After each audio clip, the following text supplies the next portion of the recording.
Sulla destra, eccolo il cross di testa.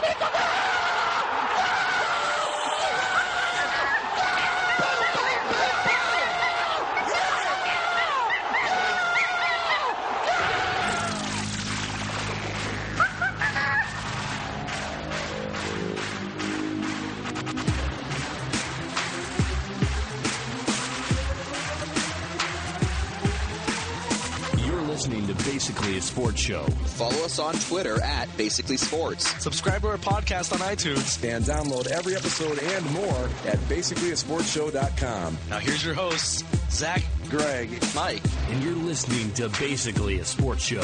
I've got my Skype icon all World Cupped out. Yeah, I see that. England with 3 lions and dots and stuff. They're roses. Oh, roses. Okay, well, they look like dots on my screen. But, yes, it is time for the World Cup, the Basically a Sports Show World Cup preview. Yeah, the World Cup, it actually opened today. Yes, it did. What was the final score between Croatia and Brazil? 1-0. Croatia and Brazil, final score 3-1 in favor of the home team. Wow, oh, shootout. Man. That's a barn burner in soccer, ladies and gentlemen. Well, it was actually not the best game of soccer I've ever watched. Croatia actually took the lead first. Because they were trying to cross the ball through the box, pass it through the box. Okay. The goal area. Yes, but you have to speak American for me when you talk this stuff. Okay, well, they were doing a cross-field pass. They were doing a cross-field pass around the goal, and one of the Brazilian defenders... Is that like a soccer crease? Yes. Okay. Basically. But, it's bigger because all of soccer fields are bigger. So he was trying to pass it through the box, and the Brazilian defender went to go break it up and kicked it into his own net. And this is one thing that I love with soccer that I wish they would do in like hockey or other things. And on the score sheet, it has the goal on Croatia's side, but it says like in the 12th minute, it says the Brazilian guy's name, and then in parentheses, own goal. So they keep track. Like if. Whereas, like in the NHL, the last guy that touches it, right? Last guy that touched it or was closest to the puck on the other team, and he gets credit for it rather than saying like, Dan Girardi shot that one into his own net. That's not, that's not. I just want to bring this up. My girlfriend, who knows with this statement alone knows 100% more about the World Cup than I do, said that Brazil is not doing well with the hosting stuff. Is this true? Well, there are riots. Oh, there's always riots. There were some protests in Sao Paulo before the game today, which were then broken up by police with riot shields to be like, no. The cameras are about to turn on in an hour. Get out of here. The stadium that they built, that they played in today, hadn't had a full test because when the inspectors came through, it wasn't. I think 30,000 of the seats weren't ready yet. So today was the first test of the full 70,000 seat capacity at the stadium. They built a stadium out in the middle of the goddamned Amazon. In the jungle?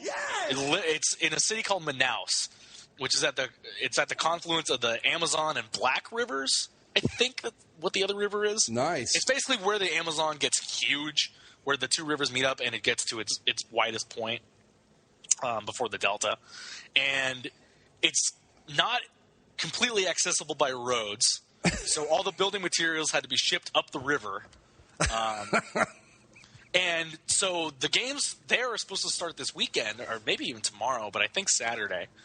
And you would think in the rainforest, in the middle of the jungle, the grass would be well-watered. But it's not. No, there's a lot of yellow patches and streaks. and they're trying to fill it in with some sand, and they're spray painting those areas green so that no one will notice when we go on TV. But why did Brazil get this thing again? Because FIFA. Because they're Brazil, man. Okay. Before we talk about the World Cup, let's talk a bit about FIFA. Oh, the worst world's organization ever. Like, you think the IOC is a terrible organization. Mm-hmm. FIFA's bad. FIFA's really bad. We talk about bribery and corruption and forcing things on people. Like Brazil, we talked about it before the show. Brazil I think two or 3 years ago, they put a ban on alcohol sales at sporting stadiums because they know that soccer fans get crazy as it is, so there's no need to add alcohol to the equation. Well, FIFA, because they're money-rubbing whores, but Budweiser pays us a lot of money to be a sponsor, so it'd probably be a good idea if we sold Budweiser at the stadiums. Right. So Brazil passed a separate law that allows only for the World Cup that beer can be sold at the stadiums, and it's a 3 beer limit for men and 2 for women. So what's the point? And English fans are not happy about this. No, of course not. English fans love to drink. Exactly. And then the other thing that actually just came down today, I mean, there's been a lot of talk about the bribery of how Qatar was awarded the World Cup in 2022. Based on technology that does not exist yet. Well, yeah, they're going to build a bunch of temporary stadiums in a place where the average you want to guess the average temperature in Qatar during the month of June when the World Cup is held? Probably about 110. 120 degrees. Damn, I was off by, I said 110 and I was off by 10 degrees. Too low. Yes. But it's a dry heat. Right. It's a dry heat. It's a dry heat in this tiny desert nation on the sea. But where the sun could just reflect off the sand and become even hotter. The word is that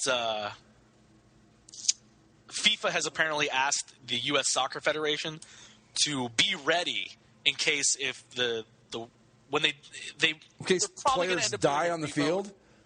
Well, no, they're going to end up doing a revote probably because of all the allegations of corruption around the Qatar thing. So if they get to a point where they do a revote, Qatar's not getting it, and the United States is one of the only countries that has the facilities needed to host on short notice. Didn't we have the World Cup once before?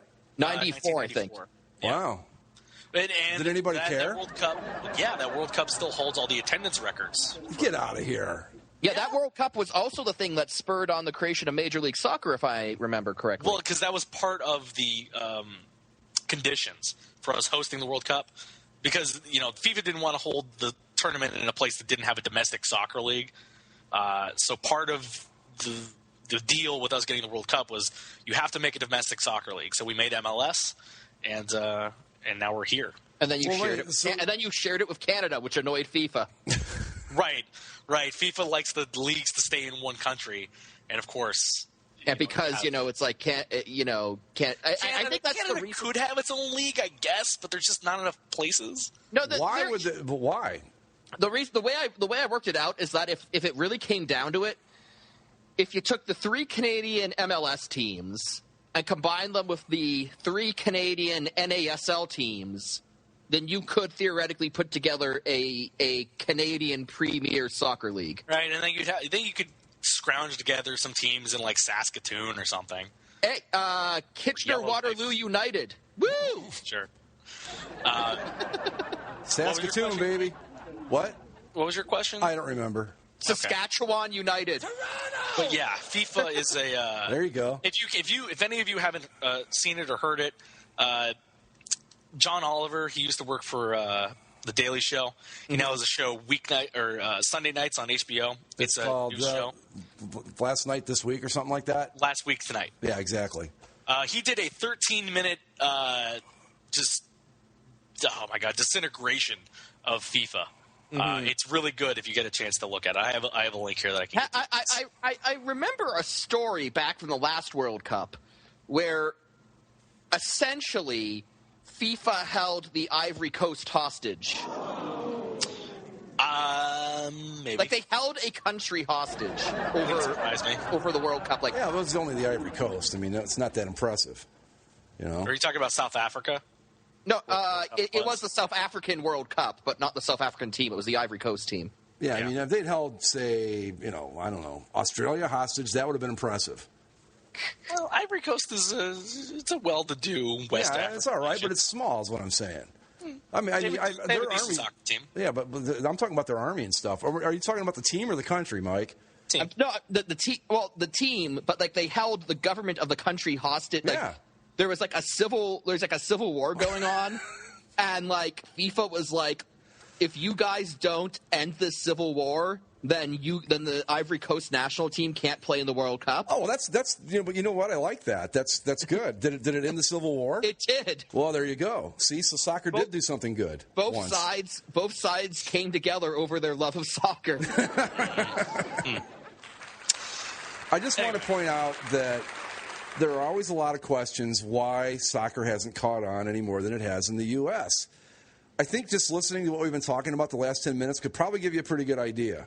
Not only is this stuff very confusing, but it just doesn't sound all that great. It sounds pretty nasty, to be honest. Oh, it's kind of fun. It's fun in a look at the train wreck kind of way, sure.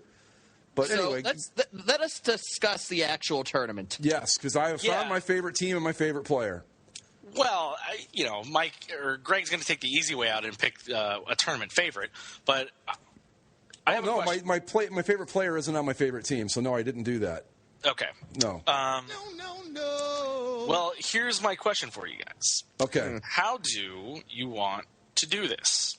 Do you want to do this reluctantly? We're going to go group by group. Do you want to go alphabetically or just kind of however I see fit? I've got a thing on the New York Times website here that has countries, groups, luck factor, distribution of possible draws, and a whole bunch of other stuff here.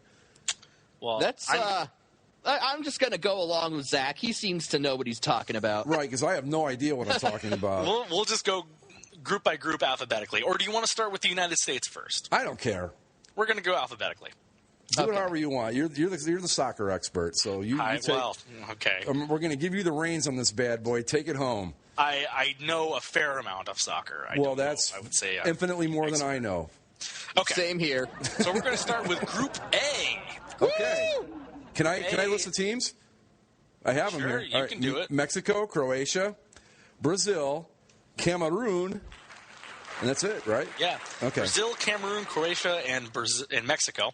I put links to these little posters that the U.S. or not the U.S. but that ESPN made with the nicknames and the jerseys of the teams. Oh, okay. So you can get a good look about how they're probably going to look. There's Brazil. Brazil in their traditional Oakland A's alternate. Well, yeah, the yellow top with the blue shorts, and their nickname is Seleção, which means the selection. Is Brazil's nickname because it's what the Brazilians call every soccer team, but a selection.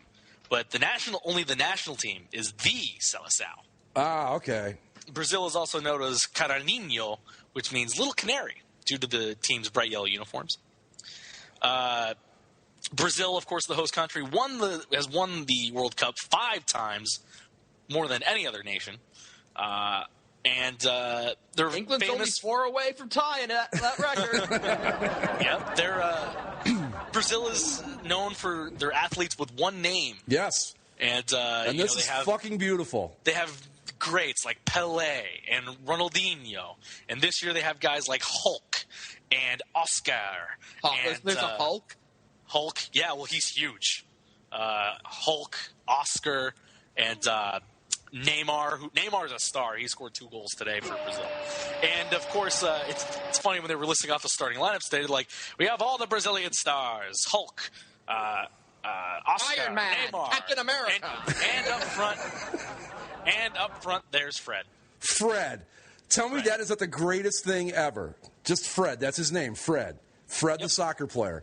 Is that your favorite player? That's oh my God, yes. Are you kidding me? You've got Ronaldo and Fred, Pele and Oscar and Fred. Come on. Fred was the guy during today's game who went down far, far, far too easily inside the Croatians' box. And he went down inside. He went down in their box? He went down in their box. Oh, and the Japanese referee decided to levy Croatia a penalty kick and a yellow card.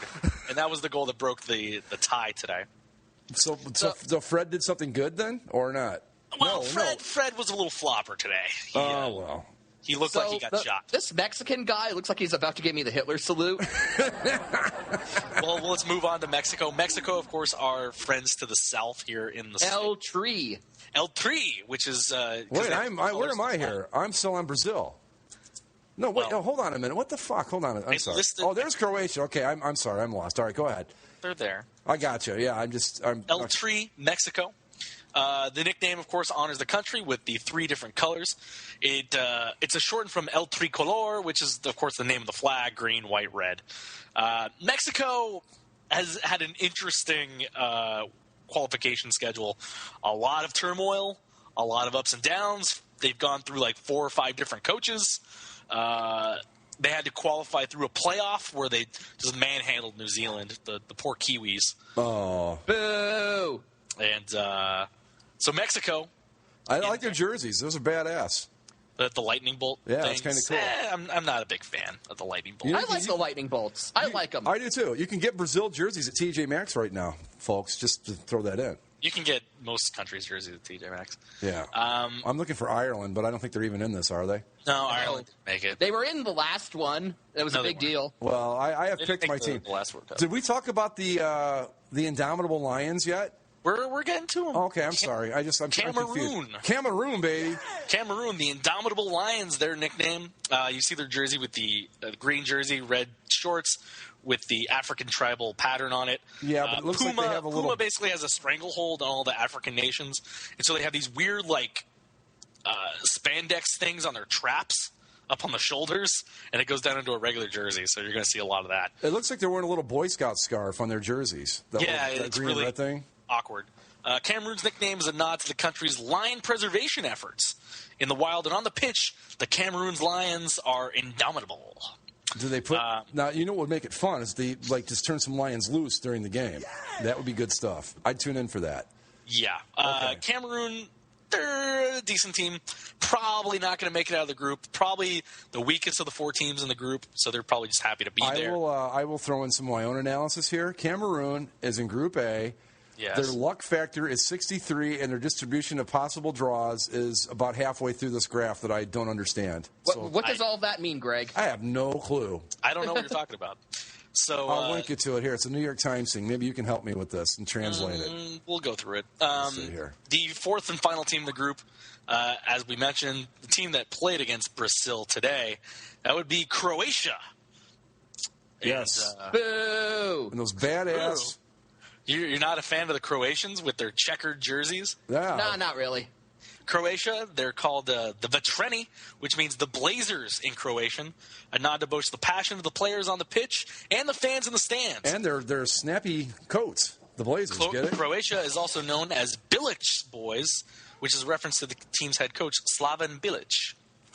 They're actually a pretty good team. They have some offense. They have some good players in the Premier League. You're not a fan of the checkers? What's the chick doing in the poster? That's not a chick. That's a guy with long hair. Oh, sorry. Okay. The checkers are a national symbol of Croatia. Right. But I don't like them because Croatian soccer fans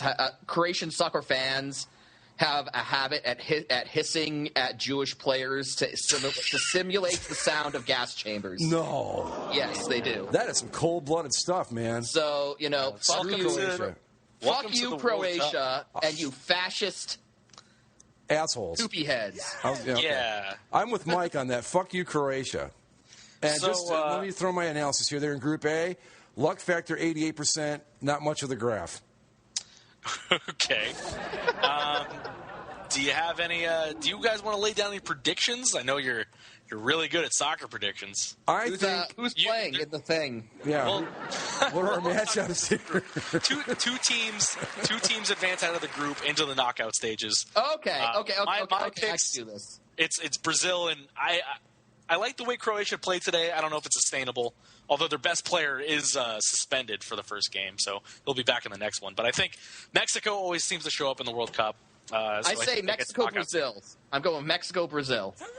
I like that. I would love to go with Cameroon just because of Cameroon. Come on. But I'm with Mike, Mexico and Brazil. Is Cameroon your favorite team in this, Greg? Not yet. Maybe. Okay. I'm still working on it. Okay. All right, we'll go on to Group B. Greg, I'll give you the bless teams. us with the teams of Group B. Australia, the Netherlands, Chile, and Spain. Yes.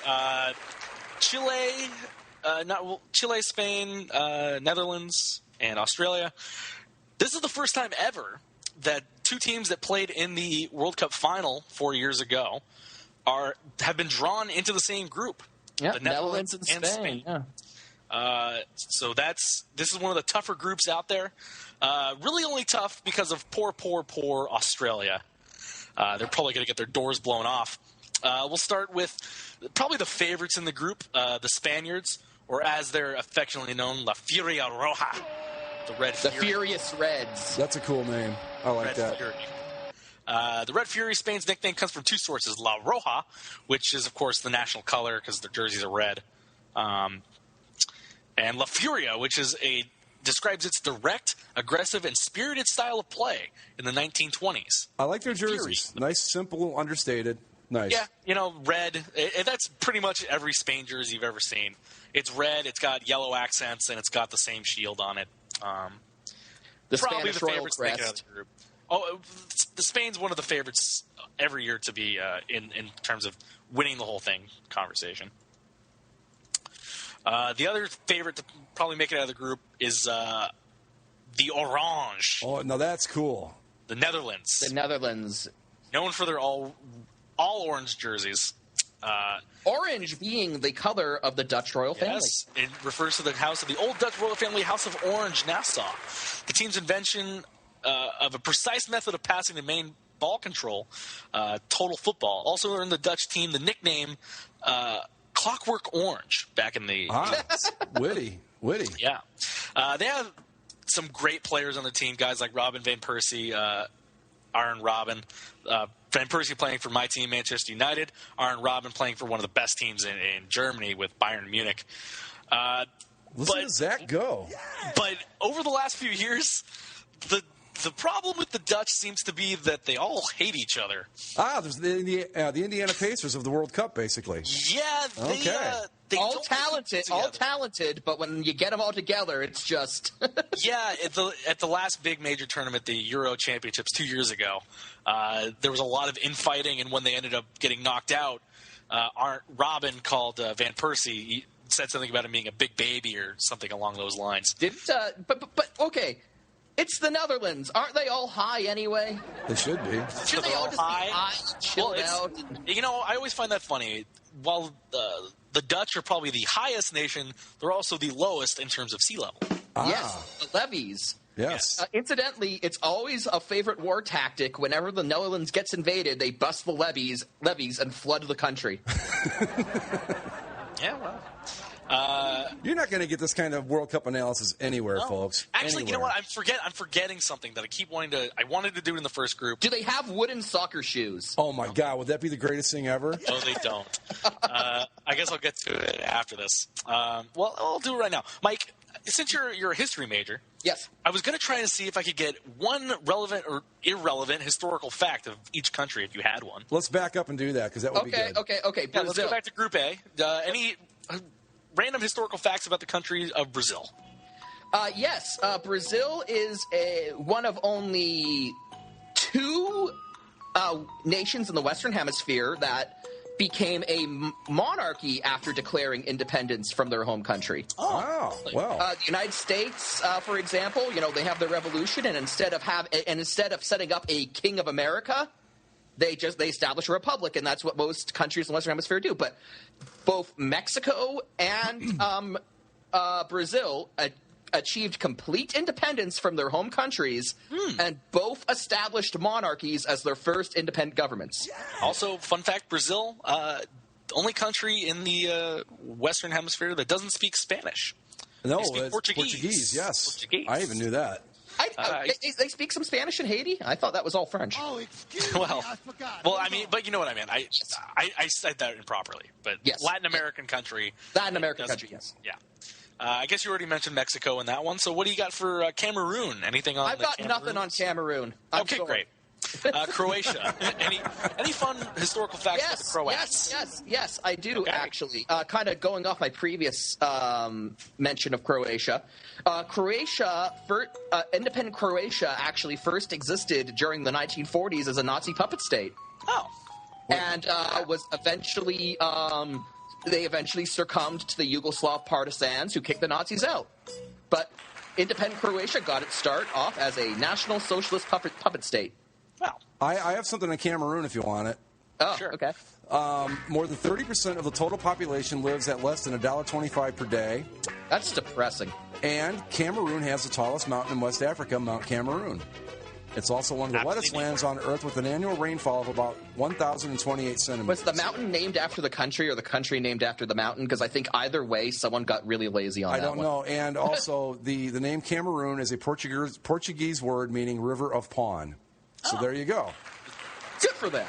All right. Go back into Group B. Australia. Spain. What do you got with Spain? Yeah.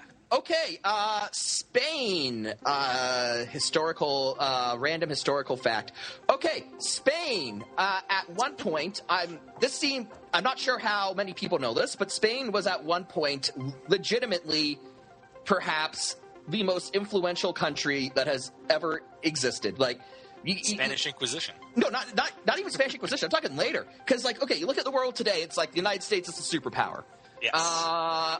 Before that, you had Pax Britannia, the British Empire. But during Spain's height, when you had King Charles, I think he was the second of Spain, but he was also Holy Roman Emperor Charles V.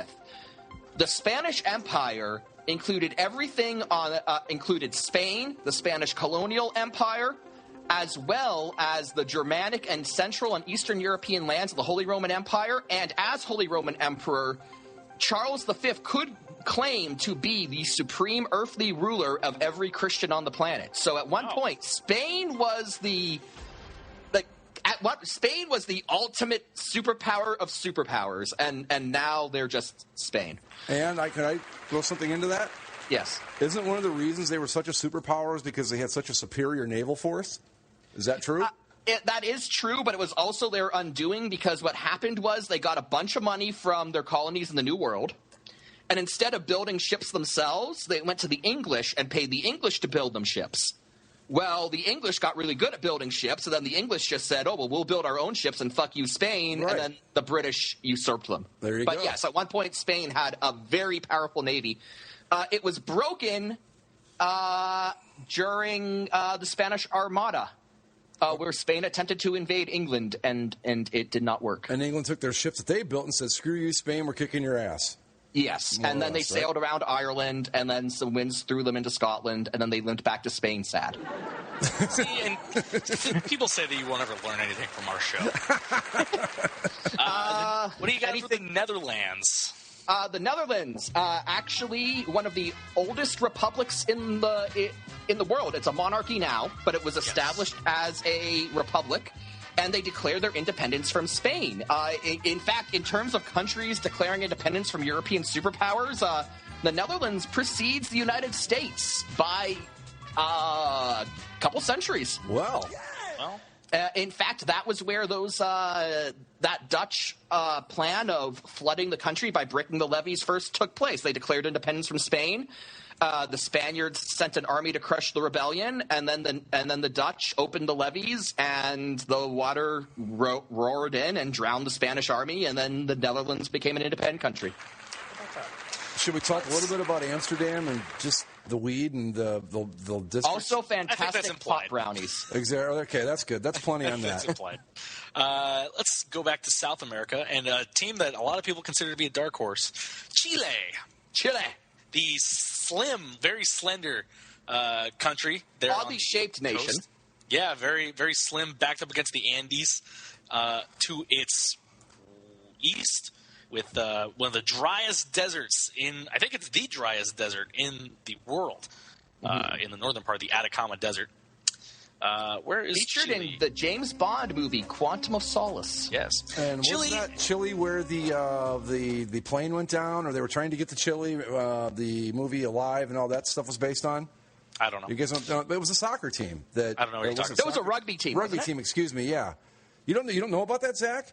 Nope. A plane crashed, and it was either in Argentina or Chile. And It was, but it wasn't the Chile team. It was the English rugby team. Something like that. But the English rugby team crashed in Chile. And anyway, they ended up eating dead people. So there's that.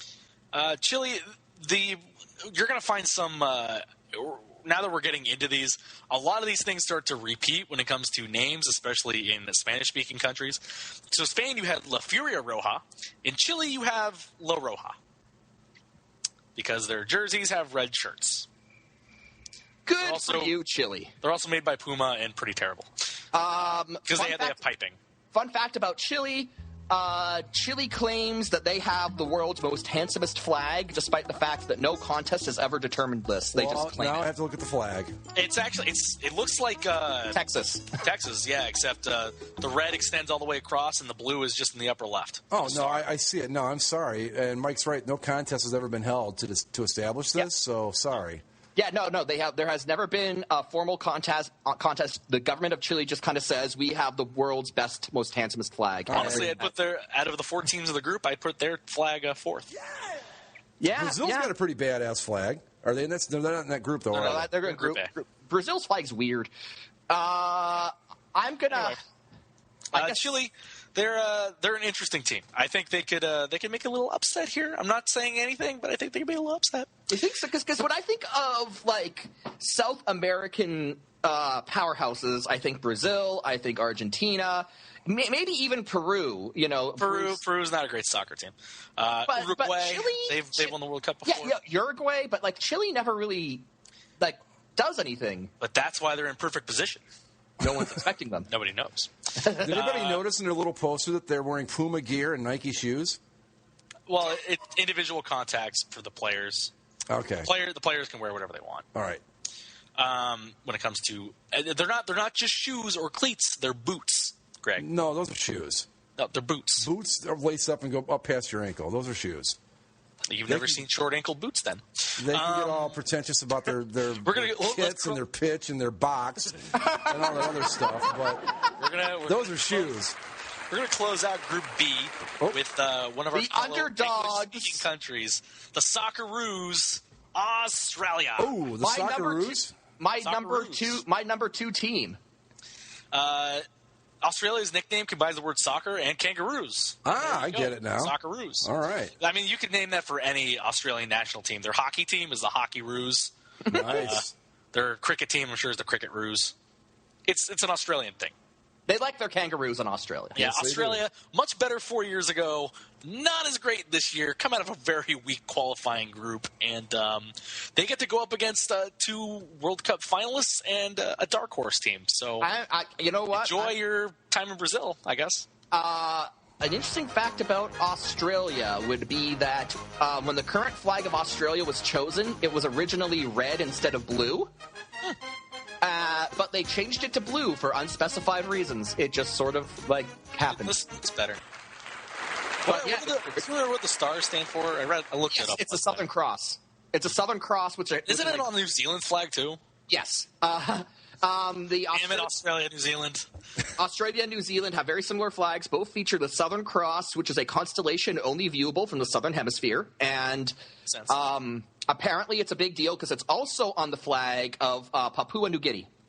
Jesus. Wow. Which is another country. You have Australia, New Zealand, and Papua New Guinea, and they're all in the same area. And they all have the Southern Cross on their flags, and they're all Commonwealth countries. So I don't understand why they're just not one country. Good point. We'll move on to Group C and incoming Group C information for you. All right, here we go. Oh, woo! Group C, we have Greece, Colombia, Japan, and where'd you go? The Ivory Coast. Ivory Coast. There we go. They were on the other Or column. as their name actually is, Côte d'Ivoire. Okay. Because it was settled by the French. Let's start with probably the favorites in the group. I'd say Colombia. Now, truth be told, this is a pretty weak group. Colombia looked a lot better at the time of the World Cup draw than they do now. Did we state our favorites for Group B? Oh, Group B? Oh, it's Group B, Spain, and I think the Netherlands gets a little too involved in themselves, and I think Chile surprises some people. And I also want to point this out while we do these things. Traditionally speaking, the European nations don't do so well in the Southern Hemisphere, let alone in South America. So, I'm gonna go. South American teams. I'm gonna go complete favoritism, disregard for everything that makes sense. Netherlands and Australia. I'm right there with you. Those are my two too. Netherlands and Got the Australia. orange and the Socceroos. How can you not root for the Socceroos? Champion Spaniards. I mean, Look. okay. You mentioned Southern Hemisphere. Well, okay, the Australians, they're the Southern Hemisphere, right? They know how the game's played. They know the way that the water goes down there. They know. Okay, they're used to it. It's like, it's not home field advantage, but it's close enough. And they will put kangaroos on the field if necessary. They'll have a kangaroo in net. Excuse me, on the pitch. He's gonna have a kangaroo in net. He's got those bouncy legs. He'll be able to stop all the balls. Right. And Australia gets out of the group round. The kangaroo will kick the other team right in their box. Yes, they will. Greg. It's just isn't that proper soccer terminology? Yeah, proper. Okay. All right, let's move on. We're not even halfway through this. This is going to be difficult with you two. You think? Yes. So okay, back to Group C.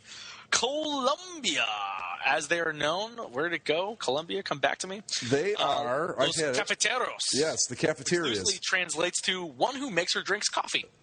Colombians do both. The national team is nicknamed after one of Colombia's biggest exports, cocaine, coffee. Beat me to it.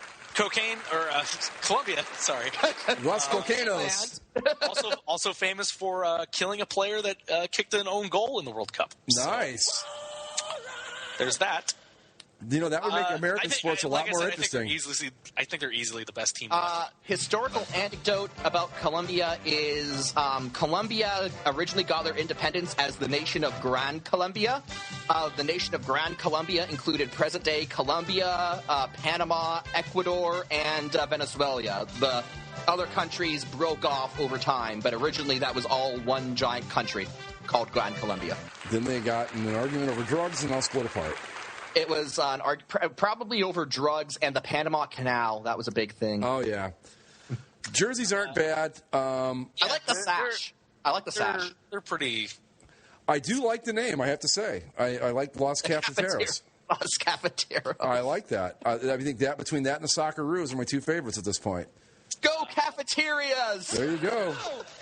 We'll move on to Greece. Their nickname, the Ethniki, or national in Greek. Tell me that doesn't look like some sort of horrible propaganda poster.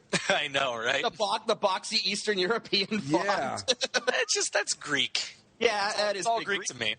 Greek team is also known as Peratiko, after a Greek radio broadcaster christened the team during the closing ceremony of the UEFA Euro 2004. I don't know what Peratiko means. But, jerseys, very simple. They're white with blue collars and the Greek Federation logo, which is basically the Greek flag. Are they I honestly don't know. I'm not even going to say. I remember they won the UEFA championships years back, didn't they? A while ago, yeah, but they're much like their economy. They're in a down slump. Little tidbit about Greece. Country's broke and just dragging the rest of Europe down with them, except the UK, because the Brits were smart enough to stay away from the Euro. Oh, I think I might have just found my new favorite name. Well, Greece. They have a couple of defensive backs, but I can't really tell you that much more. Next one, we'll go to the team Ivory is underfunded because they're broke. We'll go to the Ivory Coast, to the golden shores of West Africa, as we meet Les Elephants, named as such because, Ivory Coast, ivory tusks, elephants. They're a team that they have a lot of talent. They have for a while, but for whatever reason, they're probably the most talented of the African nations, but they never can seem to put it together in the big tournaments. They have a couple older stars that are playing for them, guys like Didier Drogba, but they also have a guy that's in his prime with Yaya Toure, who played, I think he still plays at Manchester City in the Premier League. But, and like Mike mentioned, Africa still with a stranglehold on with Puma as their kit supplier. They look serious in that poster, I will say that. These dudes look like we are not messing around. The Ivory Coast, their coat of arms, actually also the national coat of arms features an elephant. So it's not just the soccer team. The whole country loves elephants. No, on his jersey, it looks like it's got a basketball on its trunk there. That is a soccer ball. Okay. Old-style soccer balls looked a lot like basketballs. All right. Yeah, they look like old basketballs, old volleyballs. Okay. And the final team in the group is the Japanese, which their nickname is Samurai Blue because they wear blue uniforms. And, of course, it honors their old warriors with samurais. Interesting jerseys with the kind of the old sunburst style thing going on behind their shield. It's subtle, but, you know. Let me ask Mike, would you like that? Okay, you've seen the old sunburst with the red, their flag, right? Yeah. What do you think? How do you think that would look? Not like bright red, but just maybe a hint of red in that sunburst on the jersey. I think that would make it look kind of cool. A hint of red, that could work, yeah. A nice gradient, maybe? Yeah. That would work. That would be good, yeah. Also, fun fact, Japan, they arrived in Brazil on a airplane covered completely in Pokemon. You know why they did that? You know why they did that? Because they want to be the very best. Like no one ever was. Like no one ever was. Greg doesn't understand what we're talking about. No. He does not. No, Greg has no idea. As far as predictions for this group, oh, man, I got to... Wait, let me get back to my page here. Okay. What group are we in? Go C. C? Group Okay. C. I got to go Colombia. And second place is going to be a dogfight between some teams that probably aren't all that great. I'm going to go Ivory Coast. Maybe Greece. I'm going to go Ivory Coast. I got to go Colombia, and I'm going to go with Japan over Ivory Coast just because the power of Pikachu will compel them. I'm with Zach, Colombia, and Ivory Coast. All right, we'll move on to Group D, one of the famous groups of death. Here we go. Bum, bum, bum. Mike's favorite country, Italy. Mike's other favorite country, England, Costa Rica, and Uruguay. Group D in the World Cup. I'm going just based on who's here on my list. We're going to start with Uruguay. And a luck factor of 4.2, I might add. Uruguay is La Celeste, which means it refers to La Celeste is the sky. And Uruguay has light blue uniforms, so the sky. Not a bad poster either. Not bad at all. Uruguay, fourth place in the last World Cup. But they actually have won the World Cup twice. And the last time they won the World Cup was in 1950 in, guess where? Brazil. Oh. They stunned Brazil in the final at La Maracanã, the national stadium. All right. Go Uruguay. They have a couple. What does the La Celeste mean? The sky. Oh, I already heard that. Never mind. Okay. Their best player is Luis Suarez, who was actually just recently named as the Player of the Year in the Premier League for Liverpool. So a lot of talent for him. He's going to be carrying the team, but Uruguay's still a force in a very tight group. Mike, if you needed another reason to hate Italy, you're going to get it when you see this poster. So, fun fact about Uruguay. Uruguay is a nation that, by all accounts, in terms of culture, in terms of language, in terms of history, should be part of Argentina, but an independence struggle that included a bunch of that included a civil war as well as foreign intervention from France and Great Britain kind of caused them to break off, really not become part of Argentina, and so they are kind of like mini Argentina. Which explains the similar use on their flags of the colors light blue and white and the sun. Yes. Next up, Costa Rica, our friends here in CONCACAF, as they're known, Los Ticos. What does Los Ticos mean? Los Ticos is a shortened, more conversational name for Costa Ricenses, or native Costa Ricans. Which would make sense since that's... Los Ticos means Costa Ricans. It's like if... they really put a lot of thought into these names, don't they? Yeah, well, yeah.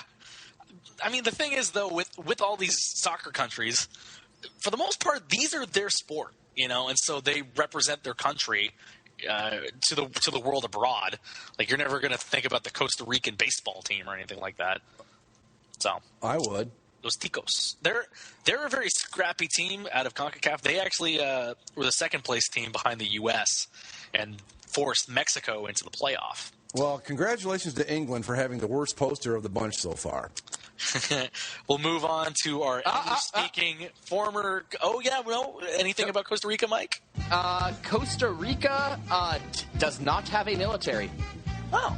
The most they have is a Coast Guard, but the government of Costa Rica has decided to not have an armed forces. They have a Coast Guard, and they have some air rescue helicopters, but as far as a standing army goes, they don't have one. Interesting.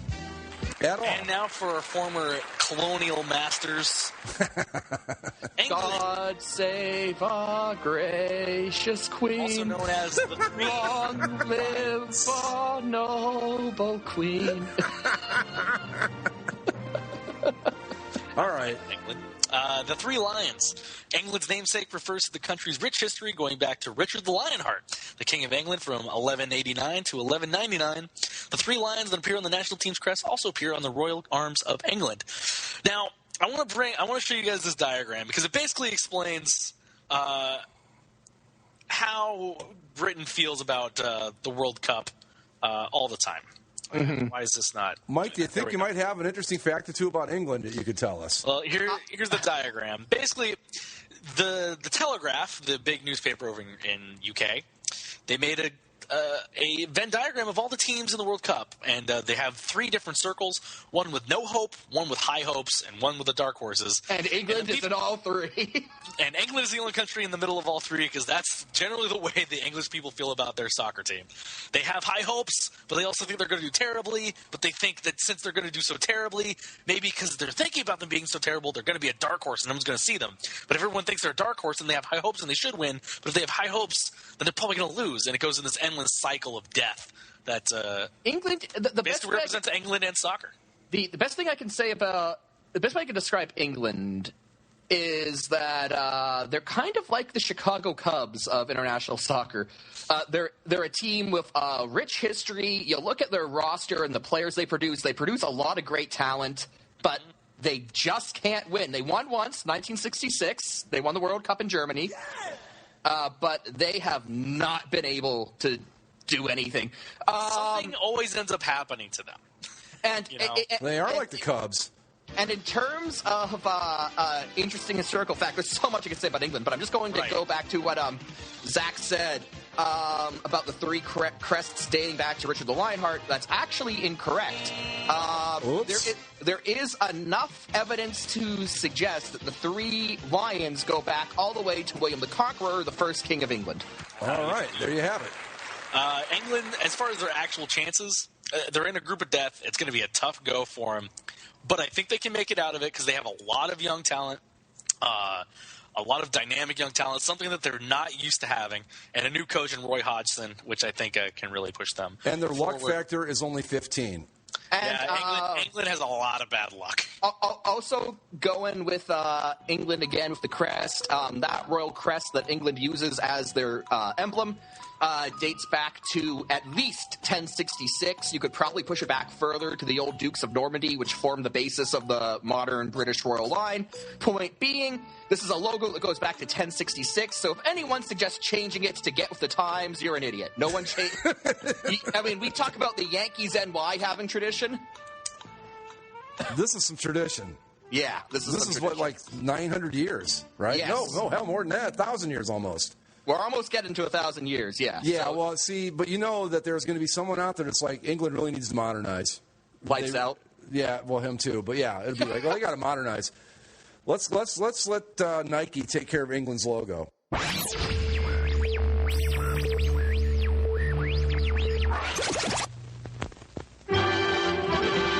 It's intermission. Rise and stretch time. Time to refresh yourself and visit our snack bar. Got a yen for hot popcorn? Your favorite soft drinks are sparkling cold. The juicy Frank sizzling hot. There's delicious coffee, freshly brewed, and all kinds of ice cream and candy to tempt you. Showtime will be announced loud and clear to get you back in time. So stretch your legs. Come to the snack bar now.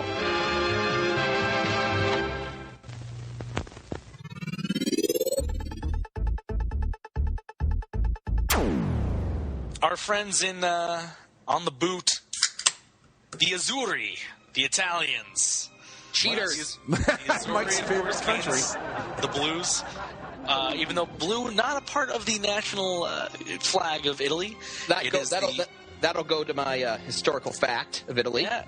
It is the House of the Color Savoy, which unified Italy in 1861. Yeah, it's interesting. They've kept the color blue, color of the old Italian royal family, even though Italy is currently a republic. So they just decided. I guess it was just easier to keep all the blue uniforms. Well, Italy is always interesting. Now, they actually have a weird thing where they do really good and then they do really bad, and they do really good and then they do really bad. They didn't do so great in the last World Cup, but I know they were the villains. They were the villains of last year's World Cup because they knocked out Ireland, who everyone was rooting for. Yeah, they did. They knocked them out in the qualifying stages with a handball. A handball. See, this is what I'm talking about. That was France. That was France. Oh, is that France? Was not Italy. France cheats too. The hell with them. Yeah. What are they going to do about bastards. It? Yeah. But, no, I got that wrong. Never mind. But they have a lot of talent. Guys like Mario Balotelli, which is the guy in the poster, who's also quite the character, as you can probably tell. Mm-hmm. Their goalie, Gigi Buffon. He is great. Whenever they sing the Italian national anthem, he goes full force into it.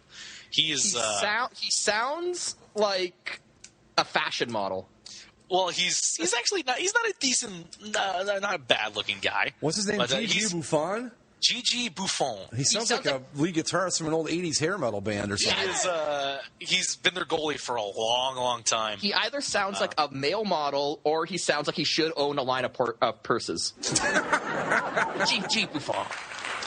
Yeah, Gigi is. He's been around a long time, but he's been rock solid for Italy in net as always, and the Italians are ever interesting. So. They won't lack for entertainment value if you catch any Italian games. Oh, I'll be tuning in every night, so I will get to catch some of this, for sure. Just out of curiosity, where does one watch the World Cup? It's on ESPN and ABC. Oh, okay. And sometimes if there's conflicts, I think they throw a couple games on the Univision. CBC in Canada. All right. Yeah. And you're going to get. Trust me, you'll see it, Greg. It'll be there. You're going to get double fun facts from Italy. Italy is also the only European country to ever lose to an African country in a straight-on war. Who beat them? Ethiopia did. I was going to guess Ethiopia. I don't know why I remember that, but so Ethiopia whipped their asses, huh? Ethiopia beat Italy in the 19th century, yes. Nice. Way to go, Ethiopia. Italy wasn't really a whole lot to write about until, like, the late 1800s, early. No. This was after they'd gotten their stuff together. This was just downright embarrassing. No longer the Roman Empire. No. Predicting Group D, as tough as I think Uruguay is going to be with them, and a guy like Luis Suarez, as tough as Costa Rica can play, I think it's still the European teams that take this one. England and Italy. England and Italy. I think I might have predicted Uruguay moving through in the bracket I made. And if I had to pick Italy or England to fall off, I'd probably pick Italy. But England, I think they're too focused. I think they're, after everyone's saying, well, you're going to suck. They might find a little bit in them to not suck. Mm-hmm. We'll move on to Group E. Here we go. Greg, who is in Group E? Ecuador, Honduras, Switzerland, and France. Yes. France with a luck factor of 61%. Yeah, France is. Or did I already have that set in there? Yeah, I do. We'll start with Switzerland. Switzerland, where did it go? Sorry. Lenati. The Swiss team kept its nickname short and to the point. Lenati means the national team in French. Again. Due to the many language used in Switzerland, the team is also known as Schweizer Nati and Squadra Nazionale in Italian. Just the imagination going into these names is amazing. I like their poster. Kind of. Yes. Unfortunately, you can't see their crest. Their soccer crest is horrific. It's a terrible thing. Is that the official ball they're going to be using there? Yes. See, that's a cool ball. Like I was talking last week, soccer balls are cool. Yeah. It's a cool-looking ball. Switzerland's interesting because they surprisingly got up to the I think they're currently the 8th ranked team in the world. I'm surprised that they even made it this far. I figure they just would have refused to play anyone. Well, that's true. That's very true. Switzerland, normally not this high. I think they're batting above their weight class. They shouldn't have been around the Netherlands. They wouldn't be. Never mind. I was going for a really bad joke there. Go ahead. Although there was some conspiracies that the FIFA's based in Switzerland, so maybe they bumped up their rankings a little bit, but didn't help Switzerland. This is actually a pretty tough group in itself. But Switzerland, anything about our neutral friends in the Alps? Well, I mentioned how the Netherlands declared their independence as a republic centuries before the United States. Switzerland has got them beat. Switzerland declared their independence from the Holy Roman Empire in the year 1300 and established the Swiss Confederation, establishing a loose republican framework government centuries before anyone else in Europe did it, discounting the earlier Roman Republic, of course. When you turn 18, you get hired, you get taught and own a machine gun. Indeed. Nice. Yeah, that's why they're so neutral, because they could kick all of our asses. Exactly. No, Switzerland is neutral. They have a long tradition dating back to 1300 of neutrality. They all fought together to get their independence, and then they said, that's it, no more wars. And, yeah. Go ahead. It might seem like they're easy pickings because they're this small little country, but if you try to invade Switzerland, that country is a fortress. I was just going to say, isn't part of the reason they're able to maintain the neutrality is because they're surrounded by the Alps and all that? Yes. Yeah, it's very tough. You would have a hell of a time invading if you tried to do it. The roads are specifically designed that in the event that Switzerland is invaded, the government flips a switch and pillars rise out of the roads. Nice. Basically making it impossible for tanks to move down. They've got their shit together over there. Yeah, and that's basically Switzerland. They also have no president. They have a head of state directory, which is made up of 8 members, and throughout the year, each member takes turns being the quote-unquote president of Switzerland, but they have no official head of state. Very nice. Sounds like a very cool country. They also have a square flag. They do have a square flag. Yeah. They are an odd bunch. Yes. An odd bunch of cats. Next up, Ecuador, or as they're known, and of course, again, the originality coming out, La Tricolor, which refers to the three colors of the Ecuadorian flag. Basically Mexico's name. Yellow, blue, and red. Yeah. Good poster, though. I like the jersey. What I can see of it, the guy's kind of like... But he's rocking a tattoo. As a biker, I got to respect that. Yeah, to be honest, I don't know a whole lot about Ecuador. Decent team fighting, but they get the plus of being one of those South American teams that may have an advantage. I have an interesting fact about Ecuador. Oh, do you? Sort of, not really. A girl I used to work with, I hired her to be an intern at a radio station I used to work at. She had spent the 3 years prior to coming back to America in Ecuador, and she loved it down there. And now she works mornings in Denver, I believe. So Seems nice. That's my interesting fact about Ecuador. Another interesting fact about Ecuador is that voting is compulsory there. The law says that if you are of legal age to vote, then come election day, you have to vote. Or what happens, just out of curiosity? You are fined. Nice. Punishable by death. That'd be even better. If you don't vote, if you do not partake in your democratically guarded freedoms, then you will be shot. How great would it be if in the United States, okay, we implemented that rule that if you don't vote, we shoot you? That would be cool, because then you could have these TV series where, okay, we get to watch all the people get shot. I think it'd be good stuff. And believe me, we would do a lot better than the 50% or so that we get in turnout right now if that were the rule. Zach's just like, shut up so I can move on. Well, we'll move on to La France. Okay.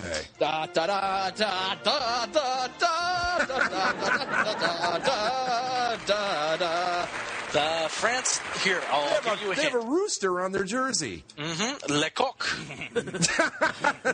Le Coq in the box. I had to do it. I'm sorry. I had to do it. So here's the thing. France's jerseys are blue. What do you think their nickname is? The Cox. The Blue. Les Bleus. Le Bleu. Again, marketing strategies just beyond our wildest comprehension going into these names. Well, these nicknames, they're centuries old. People weren't exactly creative back when it's like, oh, who are our team? Well, they're blue, so go Blues. Oh, come on. I mean, they were creative back then. You had Michelangelo and Mozart. And They could paint blue, but they couldn't name anything other than that. Okay. France also has an interesting pattern.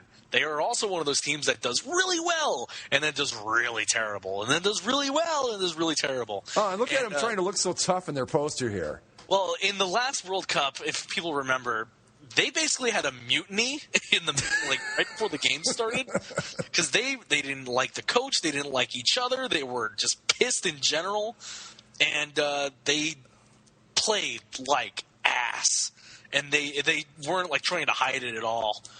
So there was a big. So they basically took a dive. Yeah. Wow. Yeah. What's the story with the rooster?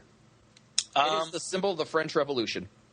Yeah. A rooster? Yeah, a rooster or a cock is one of the symbols of the French Revolution and the French Republic. That's why you will never see a French national team use the fleur-de-lis, because the fleur-de-lis is the symbol of the French monarchy, and the French monarchy is no more. It is the French Republic now, hence the rooster, which is the symbol of the Republic. Nice. See, this is stuff you just don't get with any other World Cup coverage. Yeah, ESPN's not going to tell you this stuff. Historical perspective. Yeah. Last team in the group, Honduras. Now we're cooking. Honduras. Their logo is an H.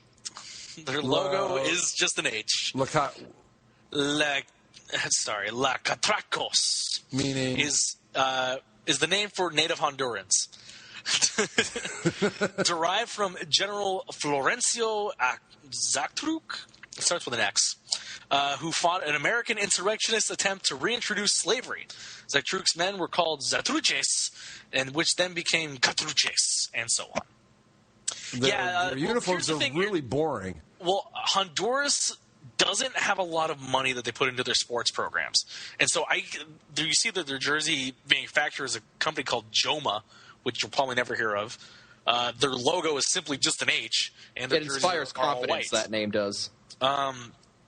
So basically, it's actually a miracle that they got to the World Cup. I don't know if this is the first time they've made it. I don't think so. But they don't make it very often, and they're really not competitive all that much. But they made it, and with the little money they had, they made it. So good on you, Honduras. Way to go, La Cockroaches, or whatever you're called. Catroches. The cucarachas. Their luck factor is 78%. Yeah, they need a lot of help. Right. Mike, anything about Honduras? Honduras, Nicaragua, El Salvador, and Costa Rica were actually all part of independent Mexico. They broke off and formed the Central American Federation, which then splintered into the countries that we know them as today. As far as predictions go, I gotta go Switzerland and France. Just Honduras, not great. Switzerland, I think, is a little overrated, but still probably good enough to make it out of their group. And Ecuador, I don't know. I'm going to go Switzerland and France, too. It just seems like those are the best. I'm going with Switzerland and, just for fun, Ecuador, because I just like the name Ecuador. Okay. They're on the equator. Exactly. That's why they're called Ecuador. Exactly. Let's move on to the next group, which is Group F. F. Are we ready? Group F. Argentina. Bosnia, Herz. I don't know what that means. Bosnia and Herzegovina. Okay. They both made it. Iran and Nigeria. Yes. We'll start with Argentina, of course, one of the favorites all the time. Whatever year you're going to compete in the World Cup, Argentina always one of the top. Probably the second, one of the best players in the world, Lionel Messi. But he's no Fred. Yeah! He is no Fred, but Lionel Messi, he's small, but man, is he good. Argentina plays a very fast-paced attacking style, always fun to watch. And, of course, their traditional jerseys with the light blue vertical stripes and the sun logo. Mm-hmm. Their nickname is La Albiceleste, which is, of course, the white and sky blue. Which refers to their uniforms. I was really hoping for something a little more, just maybe once, but okay. Which is pretty much the same name as Uruguay, just for the record. Right. Right. They just decided that. Well, that's the thing. They're so similar when it comes to cultures, like you mentioned, that that's just what they look like. But Argentina, always one of the favorites. The second team here, Bosnia and Herzegovina. They both made it, both Bosnia and Herzegovina. It is one country. It is one country. I literally know nothing about Bosnia and Herzegovina. I could give you fun facts about both Argentina and Bosnia and Herzegovina. Well, okay. Well, let's see. Bosnia and Herzegovina, their nickname is called, oh, Jesus, let me try and pronounce this one, Zmajevi. Wait, who? Or Bosnia and Herzegovina is Zmajevi, Who am I looking at? which means here? dragons. Oh, okay. Because I see dragons. Something. Right. And then Underneath it, that's probably it in Bosnian. Right. Yeah. Cool jerseys. So, Argentina, fun fact about Argentina is that they are a bunch of Falkland-stealing assholes. Fun fact about... I can't believe you guys fought a war over those stupid things. Yeah, no kidding. Come on. And then Bosnia-Herzegovina, I'm going to touch on their nick. There's a lot you could go into for the whole war in Bosnia-Herzegovina and the stratified nature of that country, but I'll just touch on the nickname of the team, the Dragons. The name isn't a strict translation into a dragon. The particular kind of dragon it refers to is called a Slavic dragon. They usually have multiple heads, kind of like a hydra, and if you go just by the mythology, they're some of the nastiest, evilest dragons in European dragon mythology. The next team, their first ever foray into the World Cup, Iran. Mm-hmm. Wasn't Iran in the World Cup 98? No. Ah, all right. I don't believe so. Or maybe I'm wrong. Want to take a shot at that name in the poster there, Zach? Oh, it's Team Melli. Oh, well, shit, sure is, isn't it? Yeah. Okay. I'm gonna let you have one guess as to what Team Melli means. No earthly idea. National team. Of course. As you can see, their jerseys pretty tame. They have looks like a leopard there subliminated into the white. But Iran making their way into the World Cup. Yeah, good for them. Fun facts about Iran that don't involve evil dictators, Mike? Iran, you might know it as Persia. Right. Persia's got a very long history. The founder of the Persian nation, dating back thousands of years, Cyrus the Great. So, yeah, here you go. Do it for Cyrus. Another fun fact about Iran is back in 1980, they took how many of our people hostage and held them for 444 days. So there's that, too. Yep. Last team of the group, proud. And I should just throw in while we're talking about that for a second, and it was Canada who brought back how many of our, was it 8 of the hostages, Mike? Yes. Seen Argo. Yeah, well, I know, but I knew about it before Argo. Yes. And the best part about Argo is at the end where they show actual news clips from the fallout of that, and they have the Iranian foreign minister going, "Canada will pay for this breach of Iranian sovereignty." And it was just funny because you rarely hear anyone on the world stage ever go, "Curse you, Canada!" Did anything ever come of it? No. Good. Nothing came. What are they going to do to us, honestly? Last team of the group, proud Western African nation of Nigeria. Their nickname is the Super Eagles. See, name, Greg? This is a name. Yeah. The Super Eagles. No, the Socceroos, that's a name. You want to know why they adopted the nickname Super Eagles? Sure.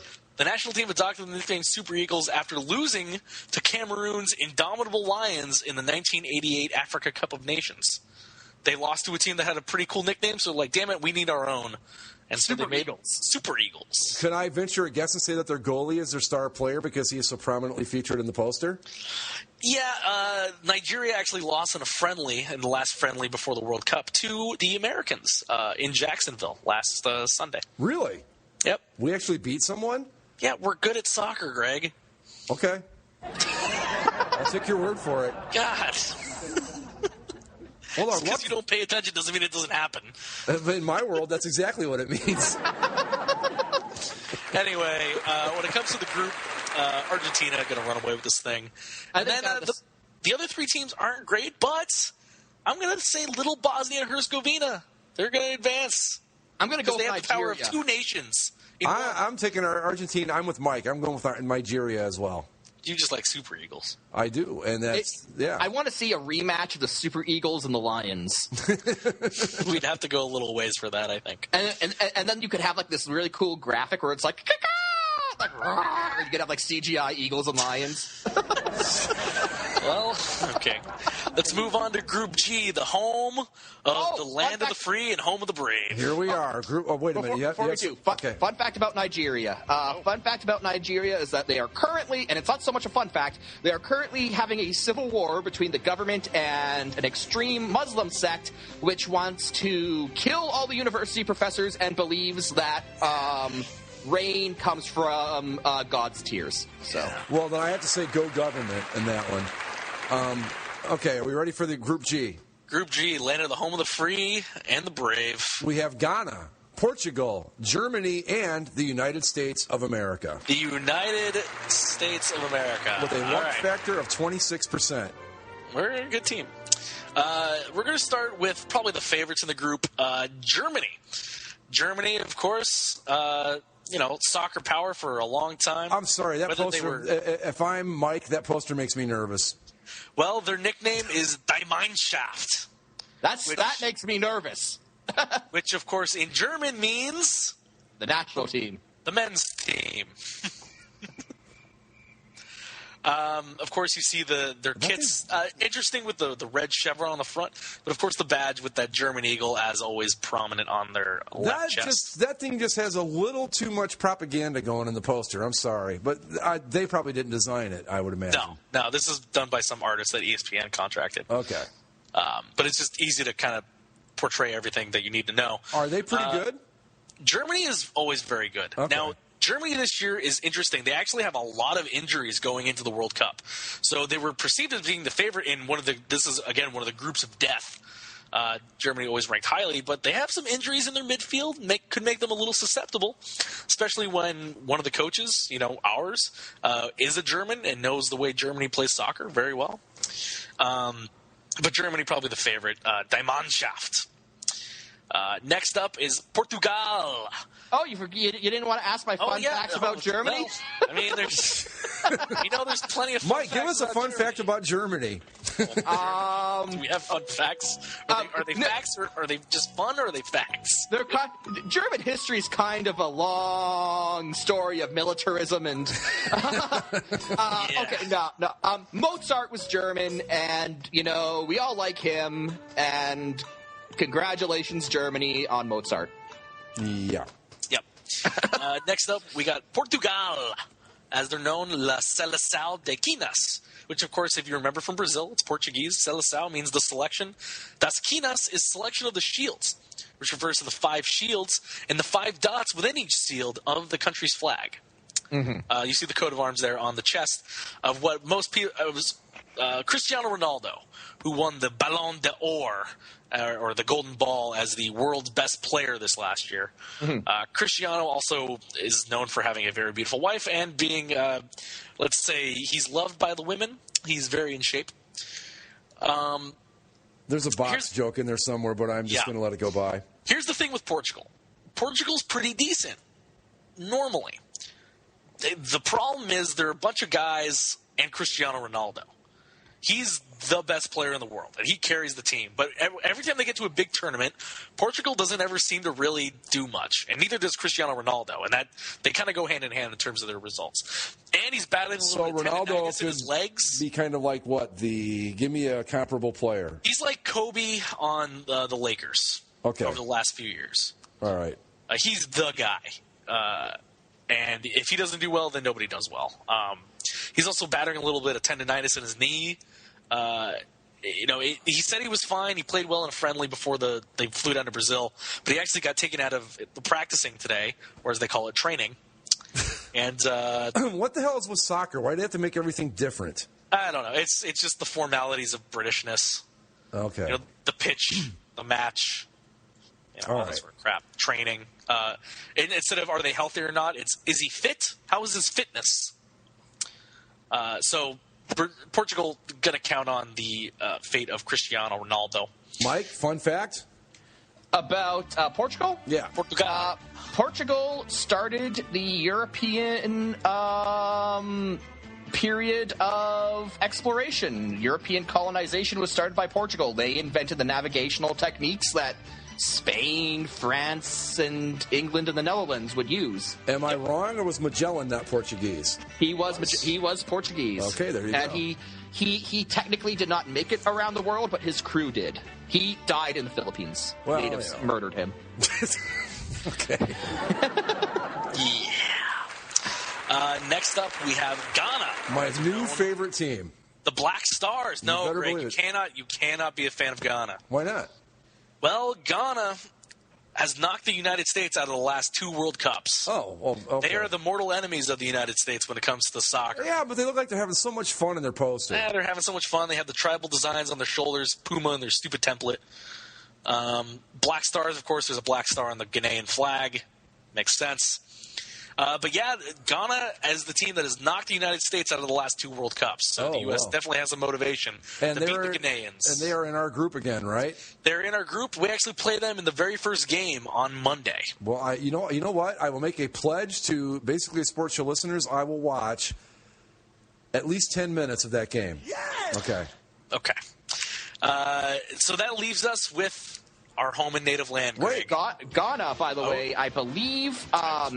Don't hold me to this. I might be getting them confused with someone else, but I do believe they are one of, if not the first, African nations to have gotten independence from under European colonial rule. So, okay, good for them. Now, Greg, the Stars and Stripes, the Yanks, as they're called. We can call them whatever we want. The Americans. We can call them the national team. They've had a lot of interesting stories about them over the last few years in this cycle. Jurgen Klinsmann, the new coach, leaving Landon Donovan, the heart and soul of American soccer for the last few years, off the roster. But they still have a ton of talent. Most people believe that this is probably the most talented U.S. team that we've ever had. Really? The problem is, with the best team that we've had almost ever, but then we get drawn into the group of death. I think with Tim Howard in goal, he's very capable. Dempsey is good in the midfield. Michael Bradley's pretty good. A little trouble back on defense. And then up front, they have Josie Altidore, who's supposed to be the next great striker for America, but he's having some issues when it comes to scoring. He scored 2 goals against Nigeria in the last friendly, though. So hopefully that carries over into Brazil. When it comes to predictions, well, first, any fun facts about America that we may not know, Mike?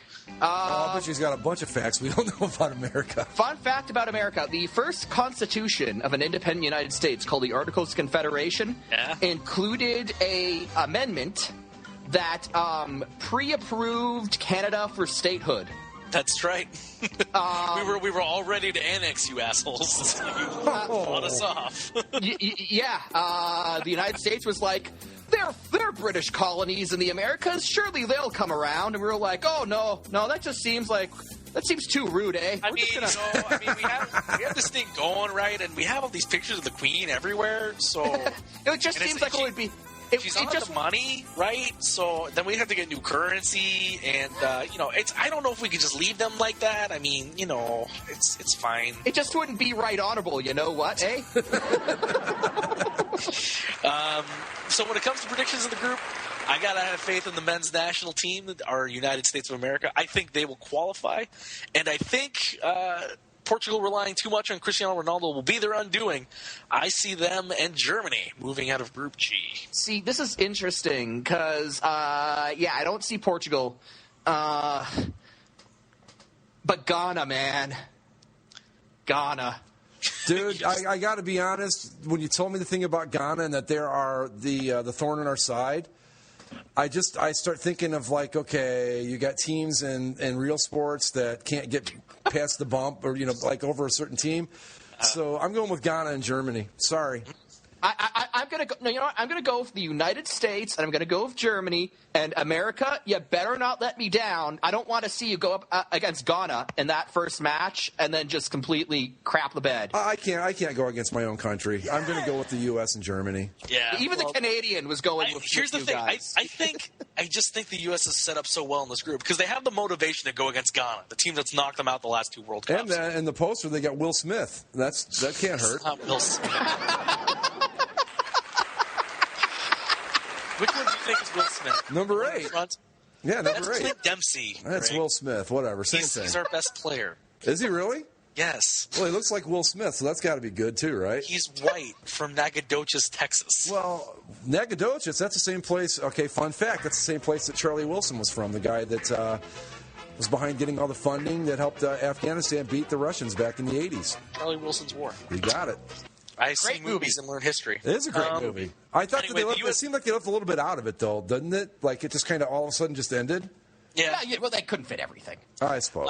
When it comes to the U.S. in this group, U.S. has so much motivation. The team that knocked them out of the last 2 World Cups in Ghana, they played Portugal. I think, this was before I really started paying attention to soccer, but I think in 2002 there was an incident in a World Cup between Portugal and the U.S. But the fun thing when the U.S. plays Portugal, and this is going to be interesting to see how both teams handle this, it's played in that stadium that I told you about in the middle of the jungle in Manaus.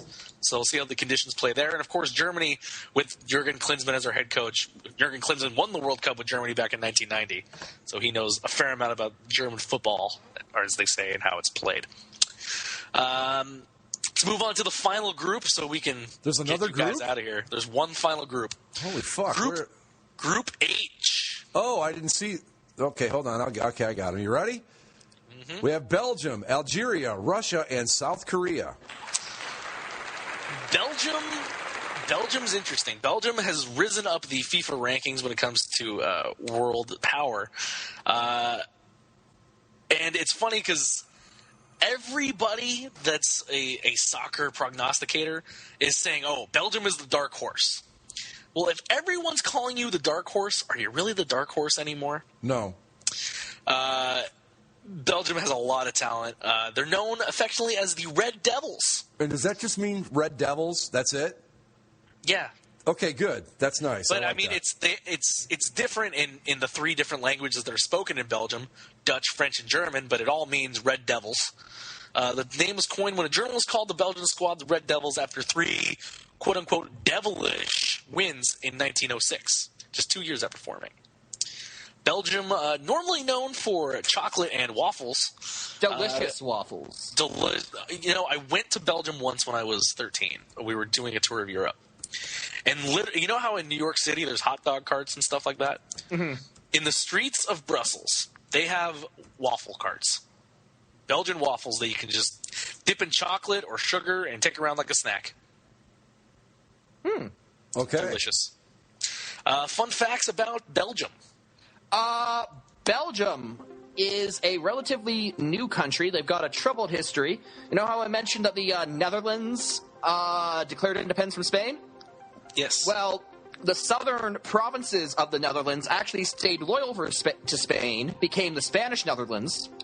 That area then got unified into the Netherlands after the Napoleonic Wars, and then got their independence as Belgium. So the Belgians and the Dutch, very intertwined history, a lot of shared cultural values, shared cultural history, but they kind of took 2 different paths to nationhood. So, and Belgium also, unfortunately, in the way of Adolf Hitler's detour into France. Yeah, when the Germans were when the French were preparing against a German invasion in the lead up to World War II, they built the Maginot Line to defend the French border. They stopped at Belgium. Hitler's solution was to just invade Belgium and then go into France. Yeah. Good job, France. Really Belgium there. A lot of forward thinking there, guys. A lot of who cares about Belgium? They just make the chocolate and the waffles. They will be fine. Where was I going? Next, Algeria. Known as Le Phoenix. Let me guess. The national team. Well, it's actually in the honor of the national animal of Algeria. Oh, okay. It's the small nocturnal foxes, native to North Africa. Nice. Algeria also speaks French, so I assume when they played the Belgians, they'll both yell at each other in different dialects of French. Yes, and even though technically it'll be French on both sides, no one will be able to understand each other. Yes. I like the little facts about Algeria. Little crescent with the star there. That's kind of cool. That's their national flag. Okay. The green on one half, white on the other. Sorry, I'm not a flag expert. Sorry. Fun fact about Algeria.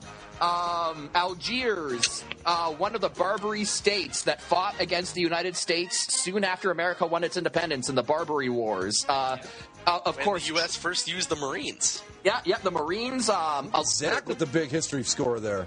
Boom. Yep, the original.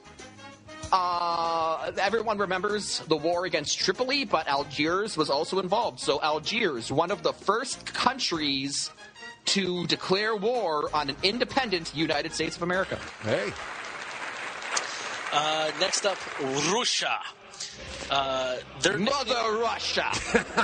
Their nickname is Sbornaya, which, can you guess what Sbornaya in Russia means? All hail glorious President Putin. National team. Shocking.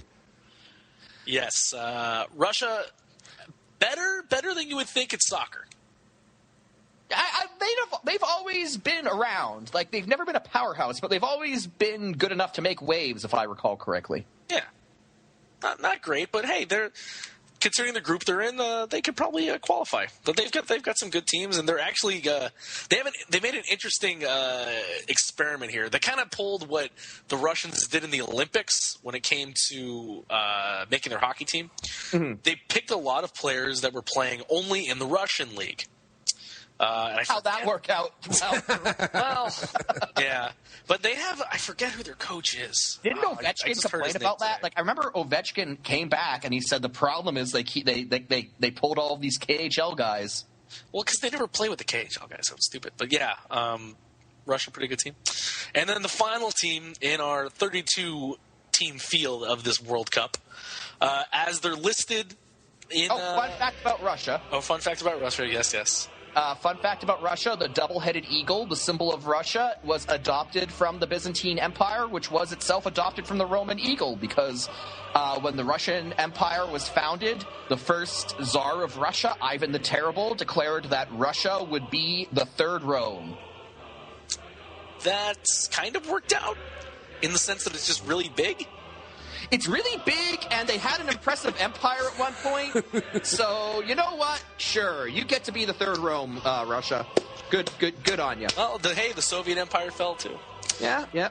The final team. Oh, thank God. As they're listed here, not how you would normally say it. Here they're listed as Korea Republic, or the Republic of Korea. We would know them as South Korea. Right. Their nickname is the Taeguk Warriors. The Taeguk refers to the symbol in the South Korean national flag, which represents a spiritual balance, similar to China's yin and yang. They're also known as the Reds due to the Team Reds uniforms, and fans have called them the Red Devils since 1995.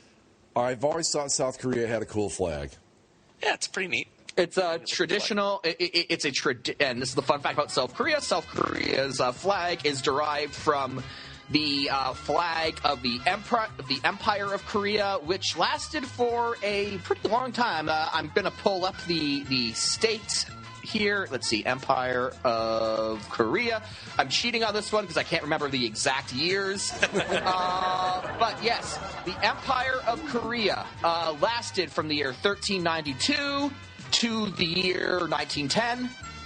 Pretty long time until they were annexed by Japan, but that flag, their design, has a fair degree of pedigree behind it. Is that part of the I Ching, the little bars there? You know what the I Ching is? That I don't know. It's like Oriental tarot cards or something, where they throw coins and predict the future and all that. I'm not sure about that. Okay, I just wondered. All right. So we have to pick this group. Yeah, I'm going to go Belgium and Russia. I think it's an easy choice. Algeria and Korea are probably just happy to be there. Although Korea, a rising soccer nation, I'm going to say when it comes to Asian, but not great. I'm going to say South Korea and Russia. I'm going with Russia and the ROK myself because South Korea has a baseball league, and that's good enough for me. Maybe some of that baseball will rub off on them, right? Well, you never know. When it comes to the tournament overall, I don't expect you guys to really be able to pick winners. But, I have a bracket, and my picks. Oh, go ahead. My picks go like this. I'm just going to skip ahead to the semifinals. I've got Brazil playing Germany, Uruguay playing Argentina. I think that's a little different than what I picked before. I picked Italy to make it. Uruguay, Argentina be for who gets to keep the sun on the flag? Yes. And then, of course, my final would then be Argentina, Brazil. And I have Argentina capturing the World Cup. Hey. Disappointing Brazil. Yep. It happened the last time Brazil hosted the World Cup. If they lose in their homeland, is there going to be just a god-awful riot, you think? No. There's already god-awful riots. Yeah, there's already enough riots. They're rioting over the fact that it's there.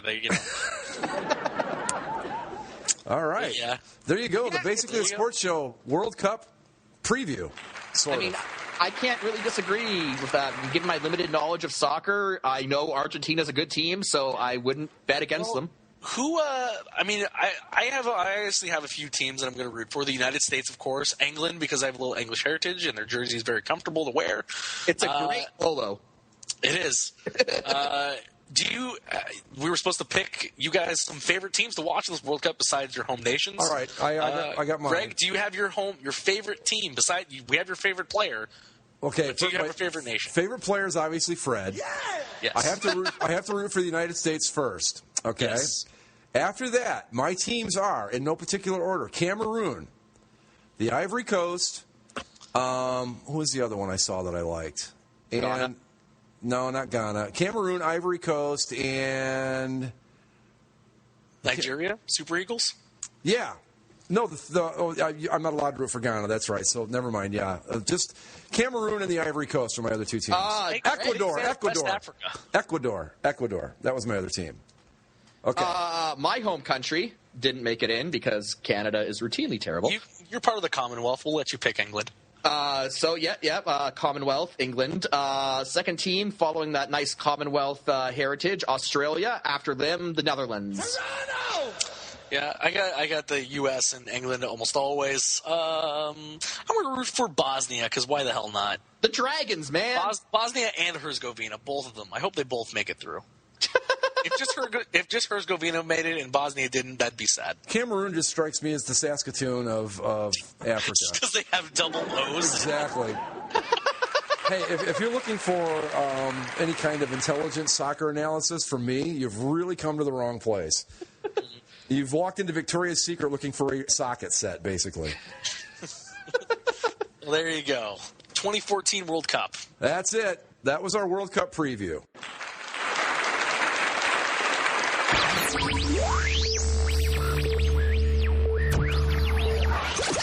Okay, now we can pick it back up. Talk NBA. Okay, so did they play tonight? They played last night, right? Didn't they play tonight? No, I think it was last night. Spurs won big, right? Yeah. No, they're playing tonight, but there's still 6:08 left in the fourth quarter. It's 90. Oh, the Spurs are kicking ass again. They'll be up 3-1 if they win this. Yep. Which, with Miami being down 20 with 5:40 to go.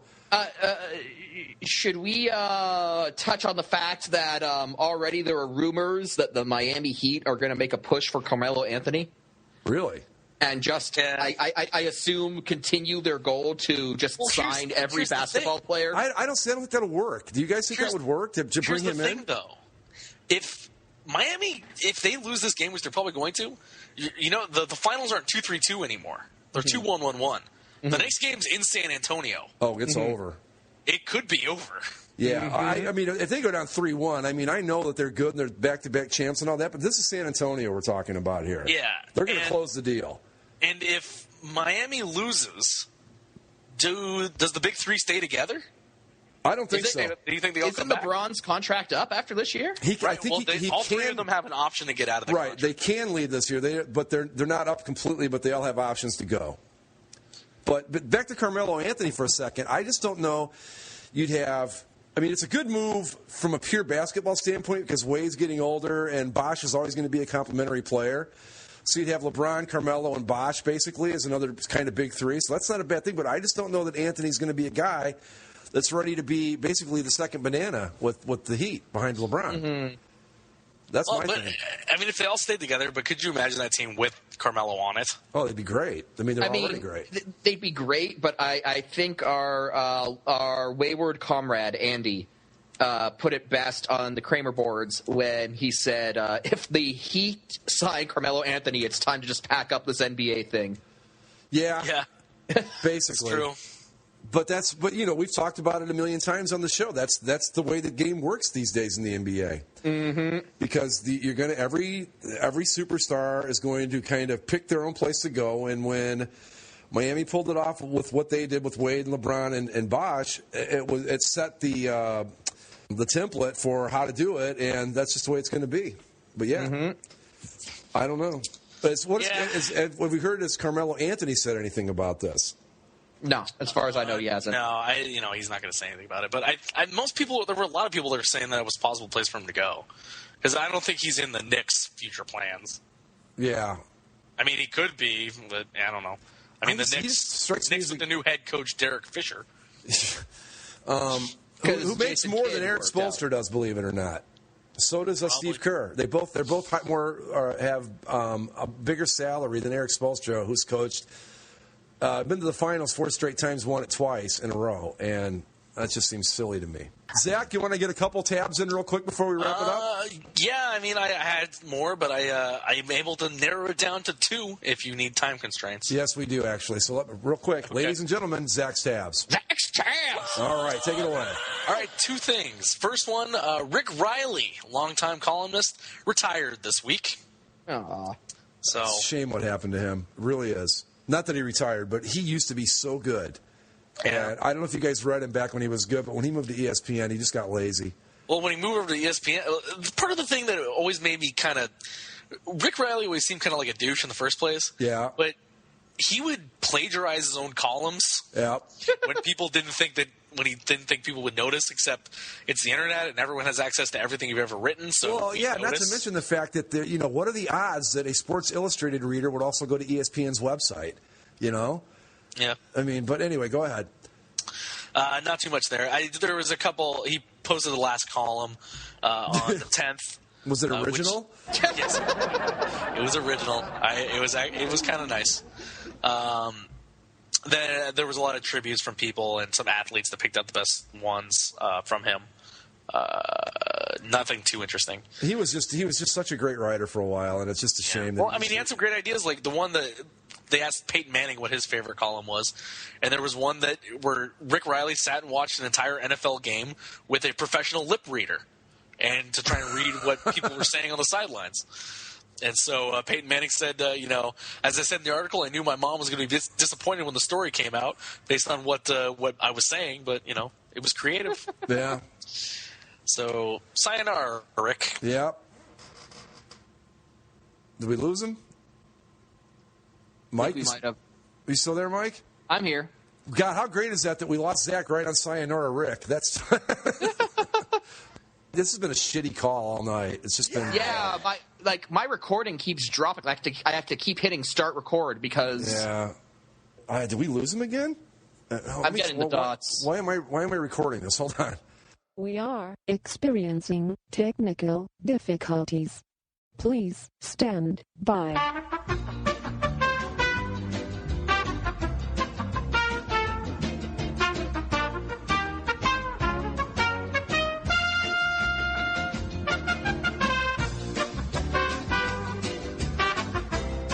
We lost Zach for a second there, which is becoming a tradition, but he's back. My internet sucks with like 3 minutes left in every podcast.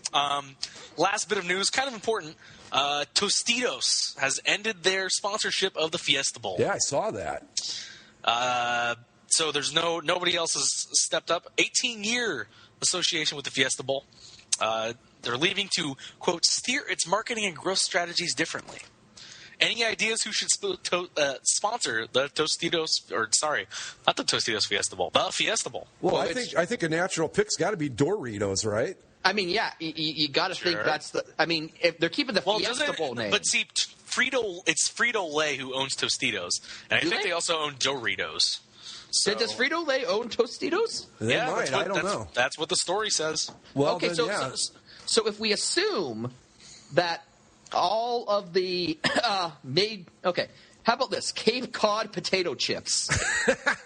If we're sticking with a chip theme. Can we name some salsas? The only salsa I can name is Tostitos brand salsa. Oh, there's that. It starts Picante. with Picante. That's what I was trying to think of. Yeah. Sure. Sriracha.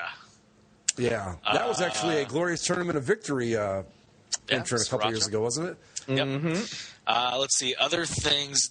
Discover is pulling out of the Orange Bowl. Wow. It's going to be replaced by Capital One.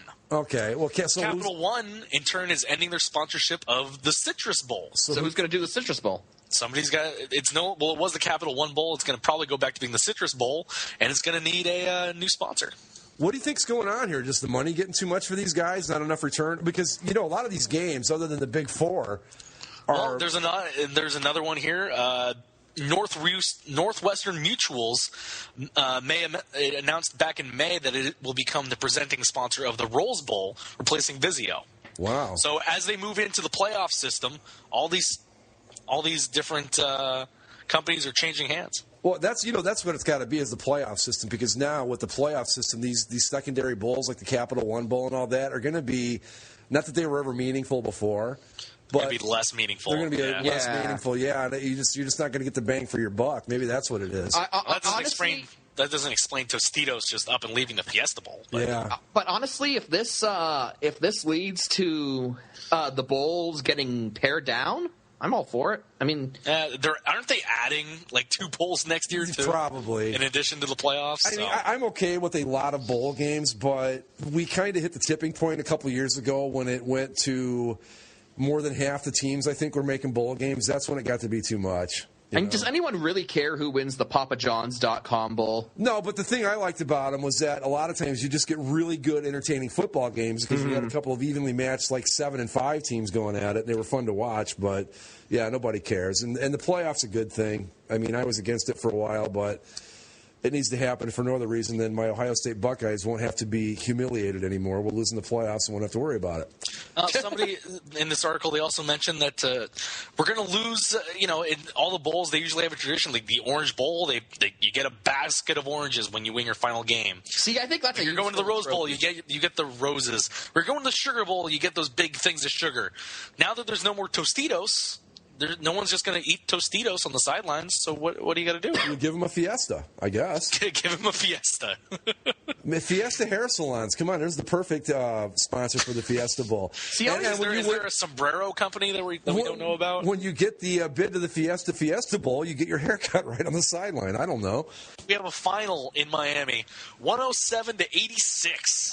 Damn, almost. Well, that's 31 points. No, 21, right? 21. Yeah, 21. Yeah, 21. Wow. It's all a bunch of liberal arts majors doing this show, huh?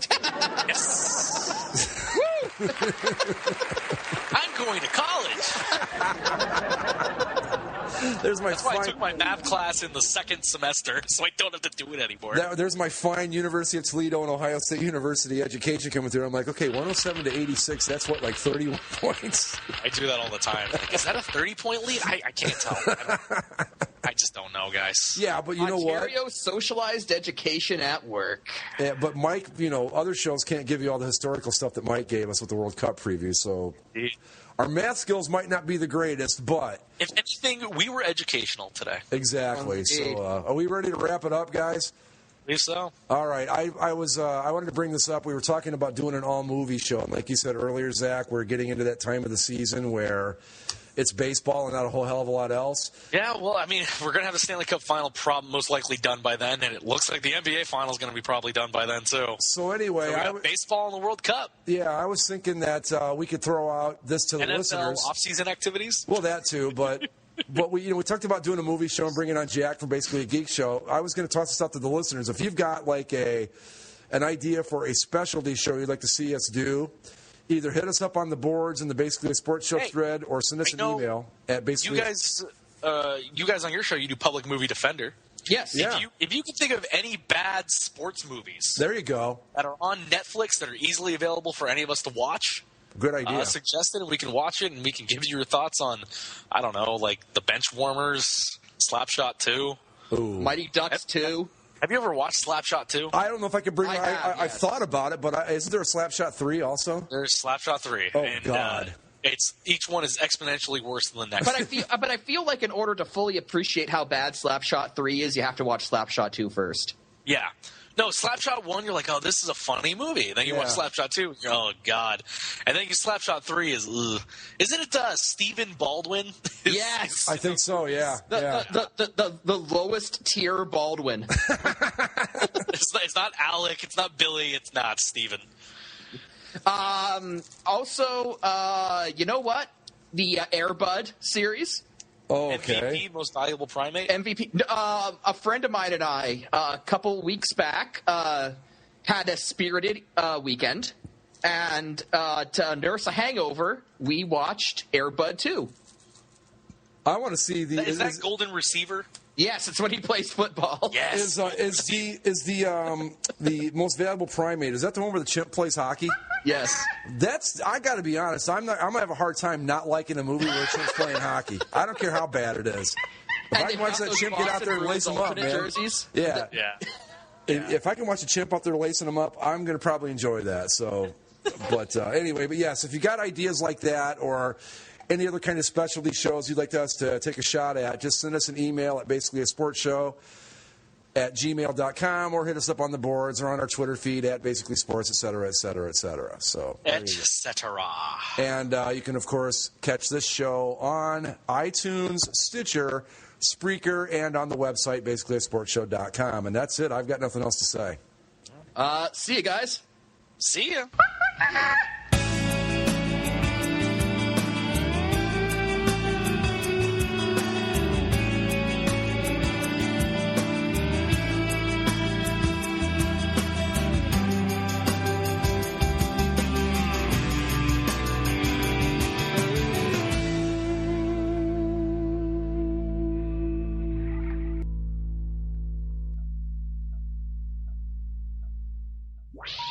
Please hang up and try again.